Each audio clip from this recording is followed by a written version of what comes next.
In Blair is to solve traffic issues. It will connect Highway 75 to Highway 30. It is now open. And city officials held a ribbon cutting just this morning. At 6 News' Johan Marin reports the new road aims to seriously cut down on traffic congestion. Anna Stevens drives to downtown Blair every day for almost a decade. You would get stuck behind trucks a lot. It's always been a heavily trafficked area with trucks. Stevens says the traffic is growing and says it's coming from two main busy roads, Highway 30 and Highway 75.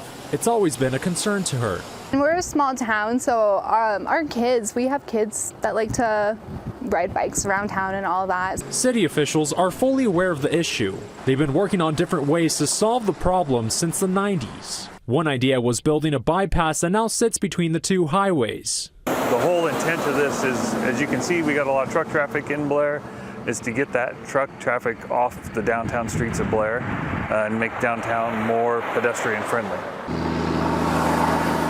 The new alternate route will push traffic south of Blair instead of downtown. Heaton says the city currently sees at least 3,000 trucks drive through Washington Street almost every day. It's an area that can't handle the capacity or their size. We've had issues with some close calls, mirrors getting hit, things like that with the truck traffic downtown. He also hopes a new bypass will help the city grow and improve safety for businesses near the main roads. This is just one phase of what ultimately could be a multiple phase bypass around Blair. The city expects to see the impact of the new road in the next few years. Stevens tells me she plans to give it a go. It is nice to have that option. I don't have to drive all the way around and make a loop if I want to go, coming from Walmart. On your side in Blair, Johan Marin, 6 News.